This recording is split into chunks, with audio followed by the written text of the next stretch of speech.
How Argentina's favorite song became the World Cup's soundtrack. The song Muchachos, Ahora nos volvimos a Ilusionar, has been a constant refrain in Qatar. Lionel Messi apart, arguably nobody has played a more prominent role in Argentina's run to the World Cup final than a 62-year-old musician and a 30-year-old teacher, either of whom is anywhere near Qatar. Between them, though, they created the song that has become the soundtrack to Argentina's games and an earworm contracted by anyone who has been in Doha over the last month, or watched any of the tournament on television. The song, Muchachos, Ahora nos volvimos a Ilusionar, has been adopted as an unofficial anthem not only by Argentina's vast army of traveling fans, around 40,000 are expected to attend the final at Lusail today, but by the players themselves. Instagram videos of their dressing room celebrations after every victory have invariably featured a joyous rendition of the song. Its popularity, doubtless, has something to do with the fact that its two verses hit all the major notes of Argentina's campaign. It is a homage not only to Messi but to Diego Maradona. It pays tribute to the Argentine soldiers who died during the Falklands War of 1982. It draws in the country's various disappointments in international tournaments in recent years. And it goes into its key change with a taunt directed at Argentina's major soccer rival, Brazil. But it is also a familiar tune to most Argentine fans.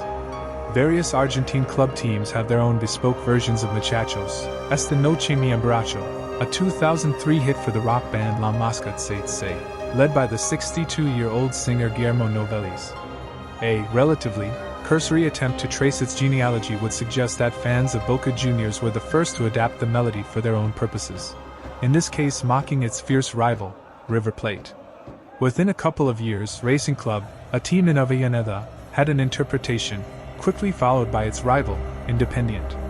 In the endless round of call and response that marks Argentine fan culture, both were dedicated to denigrating the other. The most famous iteration, though, probably belonged to River Plate. That it became something approaching a national anthem is down, largely, to a 30-year-old teacher named Fernando Romero. Together with a friend, he changed the lyrics once more in the days after Maradona's death last year, turning it into a tribute to the player widely regarded as either Argentina's first or second greatest. When the two friends were filmed singing it outside River's monumental stadium, during a game against Bolivia, the footage quickly went viral. Messi became aware of it. He named it, soon after, his favorite soccer chant. So, too, did Novellis, who got in touch with Romero and volunteered to record and release a version with his lyrics in the build-up to the World Cup. Even Novellis, though, is a little surprised by its success. La Mosca has a curiously fitting relationship with soccer. Maradona was such a fan that he invited the band to play his 40th birthday party in 2000. And 7 years later, another devotee asked if they would do a turn at his 20th birthday party. Messi and Novellis have been in occasional contact ever since. Now, the song has not only reverberated around Lusail, again and again, on Argentina's way to the final, it is currently number 1 on Spotify in Argentina. It has been streamed 4.4 million times in just a few weeks. The original is currently at almost 14 million. Novellis has been interviewed by media outlets across the world. A campaign was launched to fly Romero to Qatar, though he turned it down, suggesting the country had more important things to address.